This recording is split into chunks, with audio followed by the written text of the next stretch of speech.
چہرے پر خوف اور آنکھوں میں اشکوں کی لڑیاں، یہ وہ خاندان ہے جسے اکاڑا کے بھٹا مالک ذوالفقار نے اپنی نجی جیل میں کئی ماہ تک قید رکھا۔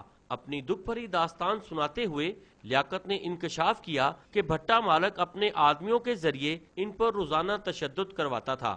سانو تسیح دیندا سی باہر اجاڑ دے وچ لا جانا، اوتھے سانو راتا رکھنا، جنانیاں ساڈیاں بچیاں وکھریاں کر دینیاں۔ بھٹا مالک کی قید سے آزادی پانے والی خاتون شگفتہ نے اپنے اوپر ہونے والے ظلم کے بارے میں بتایا کہ بھٹا مالک 4 دن انہیں بچوں کو دودھ نہ پلانے دیتا اور فریاد کرنے پر بدترین تشدد کا نشانہ بناتا تھا۔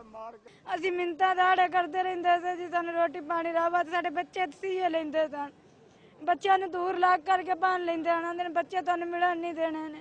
کوثر بی بی نے بتایا کہ بھٹا مالک انہیں بچوں سے علیحدہ قید کر کے سزا دیتا اور کھانے کے نام پر بھی صرف پانی دیتا تھا۔ 2 دن بچے 3 دن بھوکے رہے، یہ پانی دی بوتلاں بھر کے لے جانیاں، آکھنا دودھ نہیں ملتا جی اتھوں تانوں پانی بچیاں نوں پیا لو، صبر نہ بہ جو آ جاندی۔